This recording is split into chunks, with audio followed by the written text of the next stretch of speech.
WW, back with another video. Today, we'll be talking about colorists. So what's up, all my precious jewels? And today, we will be doing a breakfast mukbang. Before I head to the gym, I got about like an hour and 30 minutes to 2 hours. This video is being recorded at 9 o'clock. I usually leave out for the gym at about 11:30. I am 2 hours behind Midwest time. So if you live in Chicago, Baltimore, stuff like that, Indiana, 2 hours behind y'all from the Midwest. I am 3 hours behind from people who live on the East Coast. And if you live in the West Coast, we're in the same zone, in the same time zone. This should be uploaded about 11 o'clock, 11:30, a little bit before I hit the gym. But anyways, we're doing a mukbang right here. It's a breakfast mukbang because I am on keto. So if you wanna, why it's only a small portion, that's because I'm on keto and we're not allowed to eat small portions. We're not allowed to eat big portions. My keto slim fast shake, I always have those in the morning. Sometimes I do this little breakfast, sometimes I don't. This is what it is. Of course, I have me a nice bottle of water. Okay, that's enough. So let's get into it. I'm gonna try not to make this too long for you guys. You will be getting your second video today, which will be me doing in my workout video. That might not be too long because they don't want me to record, but I'm gonna try to sneak it in for y'all anyway. So, like I said in my first part of my video, we're going to be talking about colorism. What is colorism? Why is it still living in the black community? How have I been affected by colorism? Why is colorism still a thing that the black community still allows to go on? Is colorism a branch from racism? What is colorism? Let's get into it. Why are we talking about this? It's another question that I know a lot of people want to ask. Because I'm sick of it continuously being a problem or continuously being something that we still have to talk about in our community. What did it start? How did it start? I just want to get into all that. And while I do that, I'm going to eat my breakfast. But right here, got eggs, a little bit of bacon, and some cheese. Because it's high fat. Keto is a high fat, low carb diet. So, let's dive into it. Let's dive into it.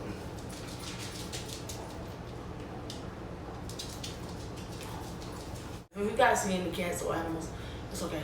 They're my animals. But anyways, colorism is basically when an individual is pretty much they don't pretty much like the other color of their race still. Like, you have dark-skinned people who don't like light-skinned people. You have light-skinned people you have dark-skinned people who want to date a light-skinned woman. You have light-skinned women and men who won't date a dark-skinned woman. It could be vice versa. Don't get it twisted. Sometimes it happens within families where you have a mother, she have, a lot of dark-skinned kids, but she only have one light-skinned kids, and one light-skinned child, and that light-skinned child might remind her of whatever, her past, whatever the case may be, and she could be showing colorism to that child. Also, it could be just with dating. Some people, they won't date opposite race, opposite color, but at the same time, they can actually have a baby, and the baby could be darker than what they expect, and they could be upset about that. It could be as simple as a person in social media, like we have now, Chris Brown, saying pretty much women, he only mess with women with good hair, which is, we symbolize that as women who have a lighter tone or biracial or somehow racially ambiguous or whatever. So the thing is there a difference between racism and preference? Because you are allowed to have your own preference. That nobody could take away from you.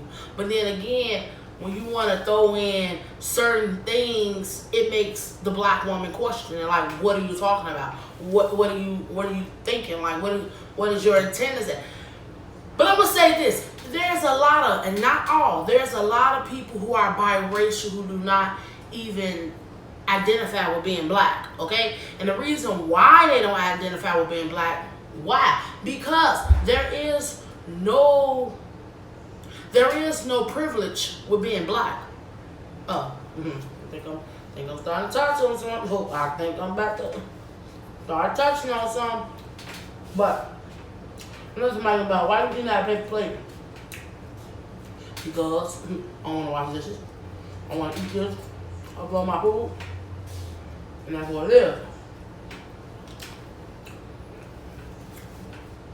But I know somebody gonna say, well, what do you mean there's no privilege with being black? There is. There is no privilege. There is not a privilege with being black. And it's damn sure ain't a privilege being dark skinned in the black community. It's not. And the reason why I say that because this goes back to racism.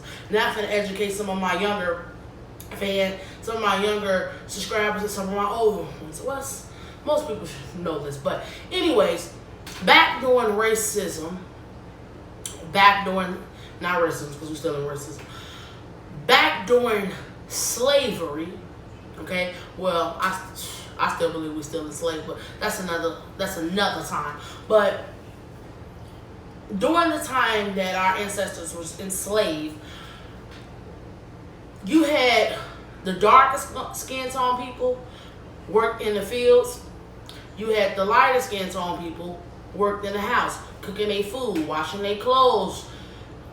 Hell, I even heard sometimes washing them up, watching their kids, cleaning their dishes. You know, just being pretty much a slave maid at that point. But what people don't tell you is, a lot of people thought that the lighter tone people had it easier than the people who worked the field. No, a lot of the people who were, you know, whose skin was lighter than the darker skinned people who worked in the field, they was being raped. That's stuff people don't tell you about. Yeah, they were being raped. And it's crazy because that's where colorism started. It's a branch off racism because that's how it was. If you were darker than a brown paper bag, a brown paper bag that you probably buy some snacks in, you work in the field, okay? If you were lighter or the same color as a brown paper bag, you was inside. You was an inside slave. You was one of the niggers that worked inside the house. However, either way, slaves were both treated unfair. Light skin, dark skin, they both were treated unfair. So that's where the root of colorism started. It's nothing but a branch off of racism. Now we're here today, and it's still going on. It's still living in the black community. Okay? Now that we're, I'll say 48% free, because I don't believe we're 100% free, due to a lot of things that they have going on that still hinders black people as far as prisons. And list goes on, but I ain't gonna get into that right now. That's another video. Let's just stick on the main topic, okay? And why I'm very disappointed in it, and also in Chris Brown, because I am one of the people who actually supported Chris Brown. I'm one of the people who scream music. I'm one of the people who brought CDs. One of the people who listened to his music in general. I was one of those people. And the reason why it upsets me, because at the same time, black women was one of the main women supporting him when he had the whole case with Rihanna, which is, I'm sure most people know, him and Rihanna got into an argument situation and he blacked her out, so forth, so forth. Black women stood up for him because a lot of people wanted to cancel him then, wanted to end his career. Well, he was going through a lot of things, and a lot of black women was like, well, what did she cause for him to do this, and what made him, you know, go so hard on her? Did she provoke him in any type of way? Not thinking to this extent, you know. And I'm not here to sit here and try to change the narrative or make it any different than what actually happened. At the end of the day, it was wrong. A lot of black women like myself, as teenagers and early in my 20s, we supported him. And that's something that black women did. You know, that's something that we have to take the fall for, because now we have a person in the media And people are now saying that he only likes to mess with lighter tone women. And that's okay if that's his preference. But the problem is when you start to talk down on your own women. When you start to just say, oh, you only like this skin tone. I don't care what skin tone you like, as long as you respect black women as a whole. That's my problem with colorism in general. It's a disrespect. It's disrespectful in a way because you think about it as, oh, so what is wrong with the black woman? The dark-skinned black woman is now known to be bitter, upset, always have an attitude, try to hold herself up too high than what she is. These are the mind stipulations that they have for darker skinned women. When I have a problem with the whole dark skin versus light skin, team dark skin, team light skin, brown skin in the middle, it's ridiculous. It's a ridiculous mindset to have because at some point, where do you mature? How do you teach your offsprings this? How do we teach our children? Because then our children grow up with the same pattern. Let me tell you something. I'm going to tell you guys how this affected me. It affected me big. Let me tell you. When I tell you guys about how I started my weight journey in October, I remember it so well because the way it started. You know, I started talking to myself in October, said, I'm going to have to start losing weight. I'm going to have to do this. I got to do something. And, you know, the conversation, it started with myself. It started with what was all the insecurities coming from? Why did I have so many so young? Not necessarily right now what I have going on, but why did I have insecurities when I was younger? Because now, as growing up, they start fading away. You know, why did I have a problem with eating so much? Why did I have a problem with a lot of insecurities within myself? And of course, there's a role that, you know, people play in, and it is what it is, you know? And how does this affect, well, what does this have to do with colorism?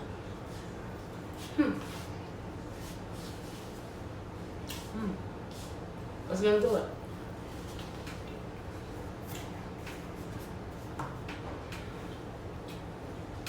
My cat didn't get on the shelf.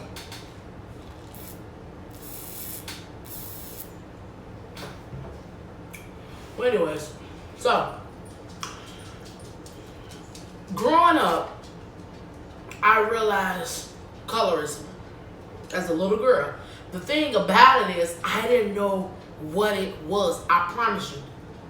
I had no idea what colorism was until I got into my teens and I wasn't even living with my mother, or matter of fact, until I was a preteen almost, and I wasn't living with my mother. But as a little girl, oh, I experienced it bad. And I called my mother out when I got wrong. You know, but I didn't come at her as a disrespectful way. And not like that. I just talked to her and told her actually how I feel and how I always been insecure as a little girl. You know, and it's crazy how me and my mother conversations could be because they very mature. She understand them. She don't pretty much go away from them or try to excuse how I felt or what caused me into so many, you know, things, what caused my life to be such a different way, and a lot of things that I went through in my childhood. So I forgave her, but I'm explaining to y'all the things that used to go on. Now, my mother is dark-skinned.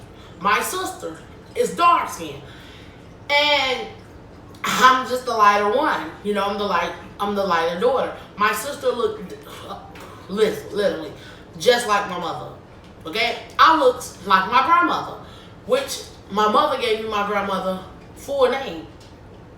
Now, I used to always wonder why she treated my sister like it was her daughter and treated me like I was just her other daughter. You know, which was really crazy, and I'm actually the youngest. You know, I have a younger brother, but we're the two youngest. We're like 3 years apart. And I never got it. Like, my sister, her dad had got custody of her. And she will always be at our house. She'll be at our house probably 4 days out of 7. Sometimes the whole 7 and go, you know, my mother just get her from school, stuff like that. But anyways, I could actually go to school with trying to do my own ponytail, hair nappy for weeks. You know what I'm saying? Still wearing clothes for the longest. You know, sometimes I even had to get my sister clothes, and it's not like she wasn't working and didn't have it. It's just, that's just how it was.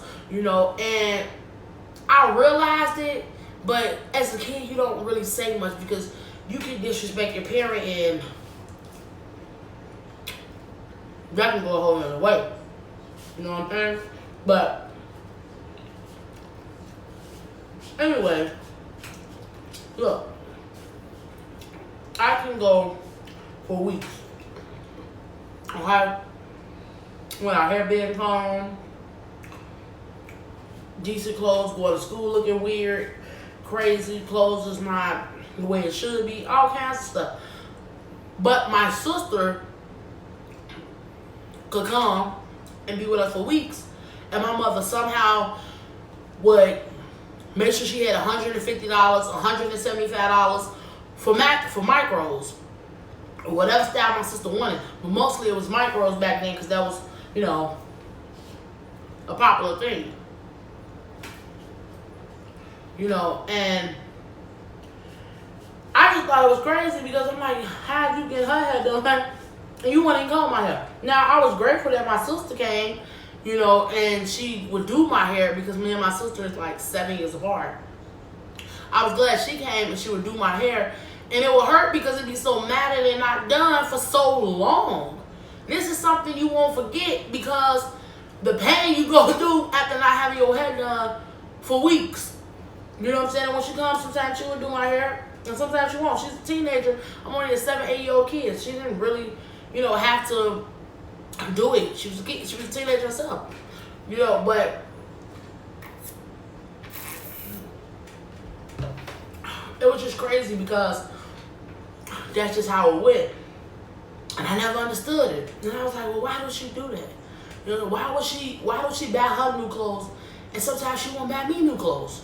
Well, most of the time she didn't buy me new clothes. Why is she so gravitated to her so much? And then we get older and we all get out in apartments. It still was going on. You know, going on far as she go out her way for things with her. And I didn't get it. But 2018, it changed. A lot changed and made me want to actually do better. You know, my mother, she have a beautiful heart, don't get me wrong. But it was a lot of things she's been through in her childhood that affected her when she had children.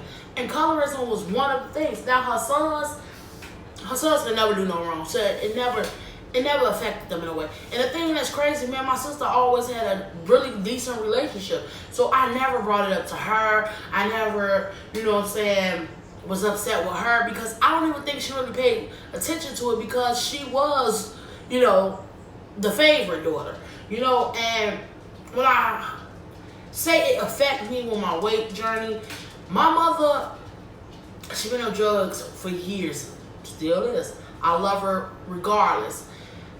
But the thing is, it's crazy because we still have some of the craziest conversations and they be very mature. She understands. She don't just, you know, go off on rampages. Like when I got her at a talking point, she's talking and she's listening.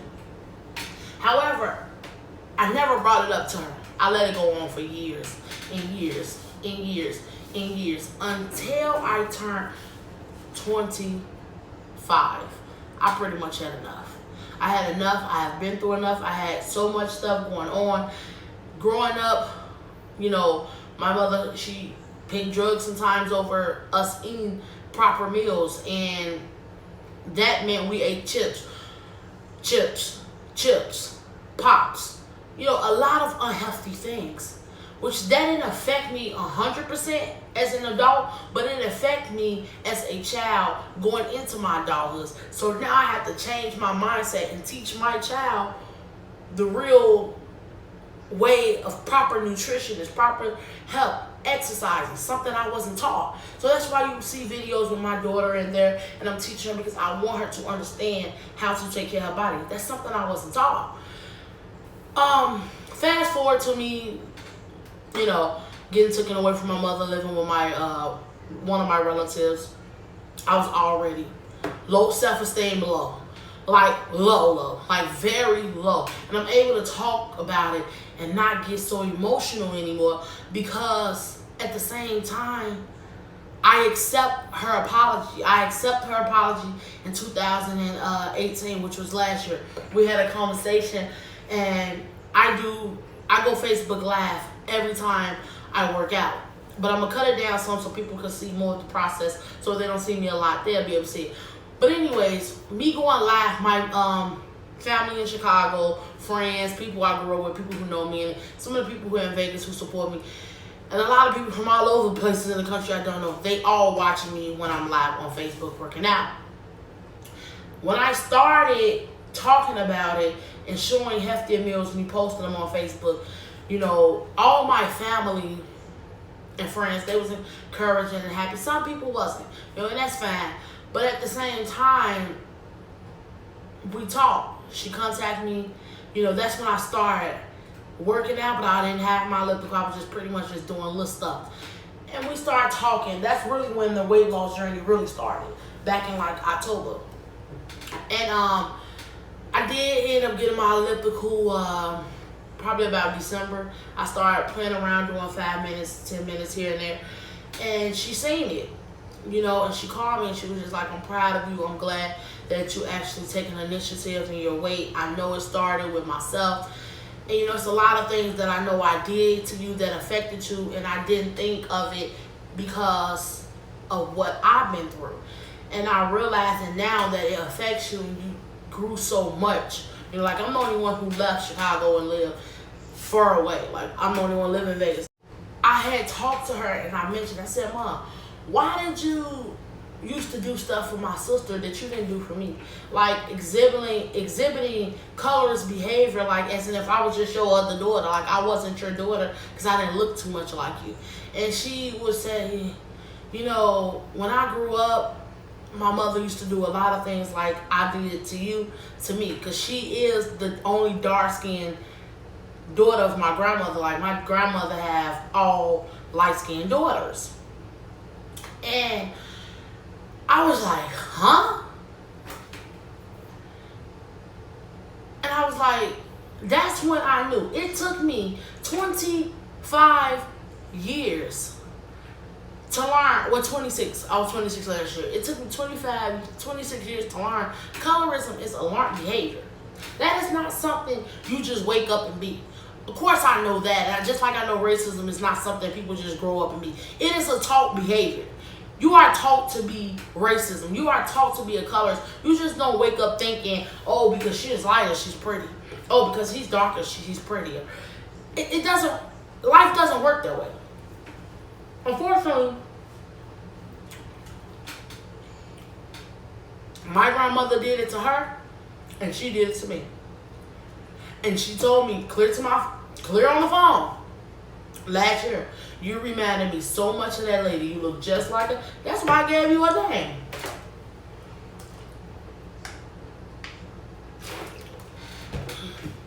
Well, I'll be damned. I was like, it makes sense.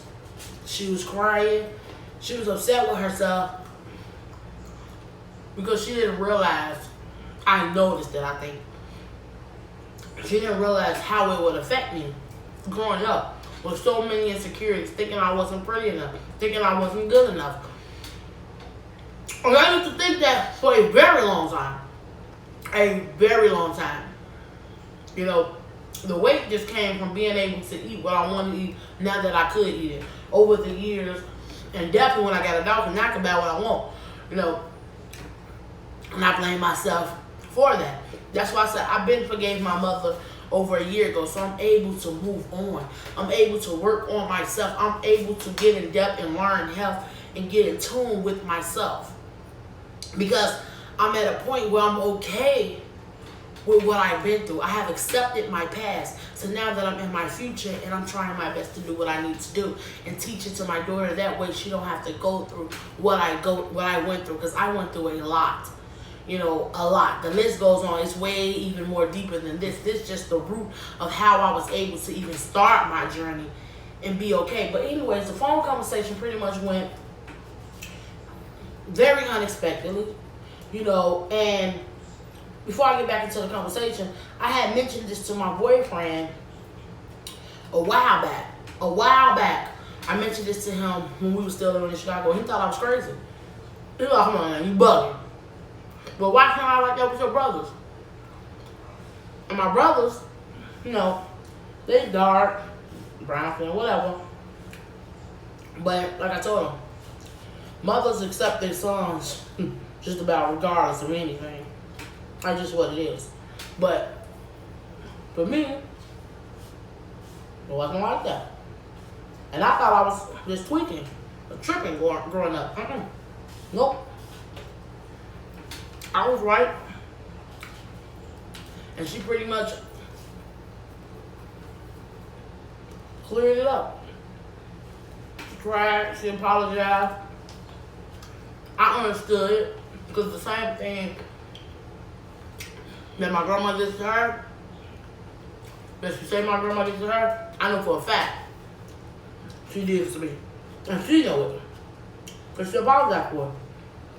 I didn't have to touch on everything and say everything I wanted to say, because she was already saying it herself.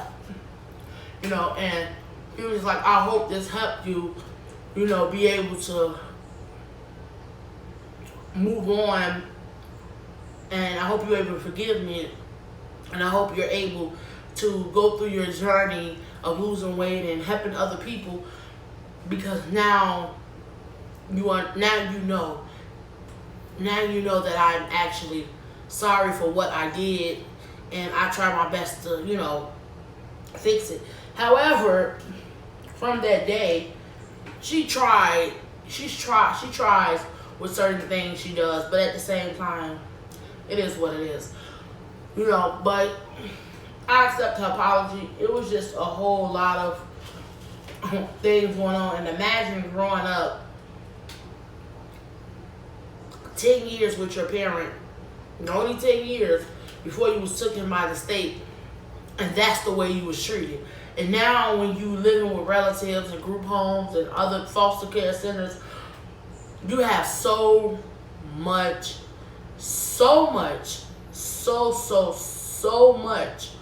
to the point where you don't even know where it come from.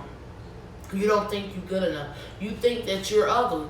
You have a lot of insecurities because it started so long ago, but you didn't understand why it was happening to you, because you don't know what it is, you know. And that's just pretty much what it was. But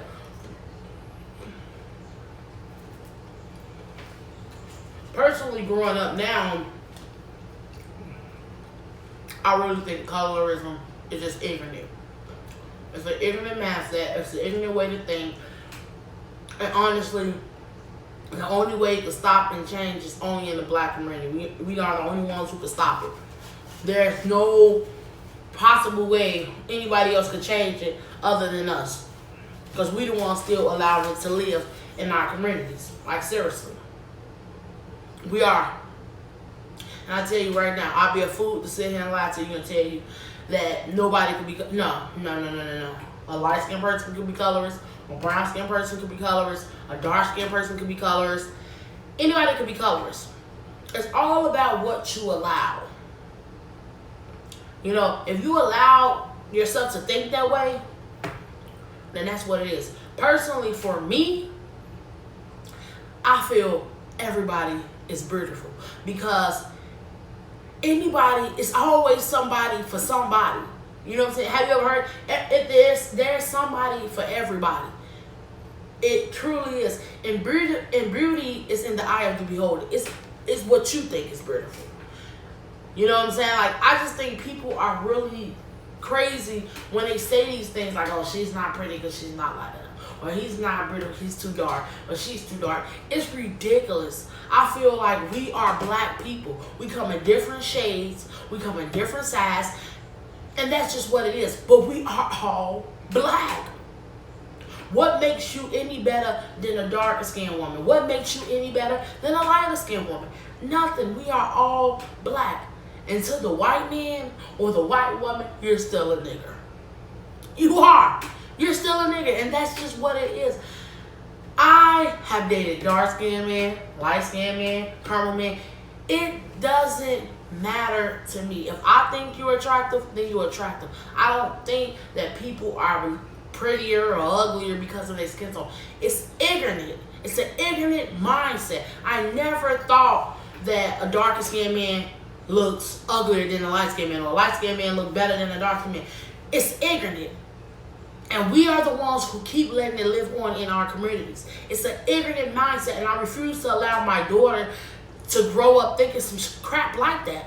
It's stupid. It's ignorant. I don't care what nobody's saying. Colorism is ignorant. It's nothing but an ignorant mindset that could be changed, but you allow to let it live on, and now your children is going to think the same thing. Your children is going to think, your child is going to think, oh, she look better or prettier than the next girl because her hair is more, you know what I'm saying, curlier, or it's more longer and it's pretty to her. Well, people have to understand, hair texture does not define a black woman. Black women have all different type of hair textures.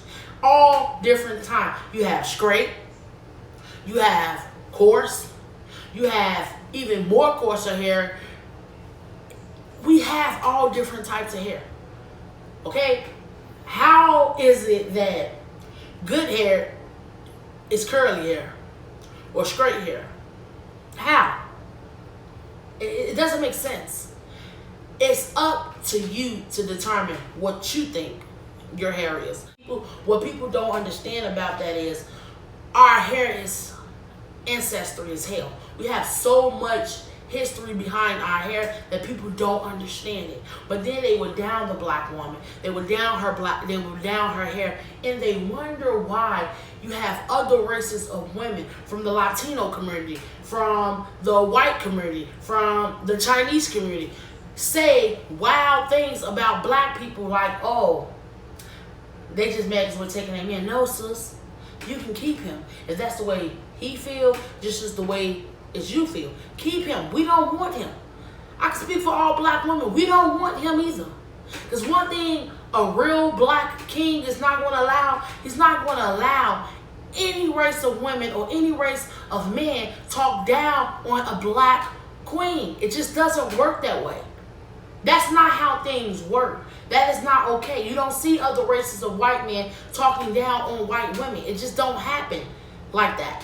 You know, and that's the problem within the black community. We down our own, no matter what complexion they are. We down in our own, and that's exactly why we are where we at today. That's exactly why I say colorism is an ignorant mindset. It's ignorant. It's an ignorant way of thinking. Because we all are black. When you go fill out a job application, you're going to put black on there. But then you have a lot of people who are biracial, they don't even, their antennas don't even say black. You know why? Because there's no benefits with being black. And when I say there's no benefits, nobody treats you like you anything better than what you are because you're black, because of slavery. We still live in a time of slavery. People think because they're lighter, they're going to get better privileges. People think because they're white, they get better privileges, and they do. That's why I say there's no benefits with being black. If there is, leave it in the comment. Let me know. Let me know. So what benefits you get with being black? None. That's why so many people try not to identify with their black history, with their black ancestry, with their black DNA, with the black culture. Oh, wait, pause. They identify with the black culture because that's the benefits they get. They get other people from the black community who supports them. That's when people want to benefit off the black community, when it benefits them, not when it benefits black folks. That's why you don't see people talking about things that actually is going on in the black community, far as police brutality, far as all these bad restaurants and corner stores in the black communities where people are actually eating all these bad things, and we wonder why a lot of these kids is overweight because look at all the sugary bull crap that we leave in these stores. This is why people don't speak on the real issues that happen in the black community, how we get the last of the last of the last of the pig just because we're poor already. How we don't see all of the bull crap that's going on. That's why I say slavery it haven't ended. It haven't. And you're a fool if you believe it. They just put it in another form. Why do you think there's so many black people in jail? Like, the list could go on. I could keep going on. This video could be 3 hours messing with me. But like I said, colorism is an ignorant mindset. If you don't take anything from here, that's the main thing I want you to get. Colorism is ignorant. It's nothing but an ignorant mindset. And the longer you sit there and live with it, and your kid grow up thinking the same way, you have to remember, you're the cause of it. At what point do it end? At what point, at what age, at what time? When do you stop being ignorant and grow the fuck up? When? When? When do you grow up? I'll be going on for hours. It's your girl, Miss Crystal. Thanks everybody who tuned in to this early breakfast mukbang. Let's get up out of here. It's your favorite BBW. I'm up out of here. See y'all later. Peace.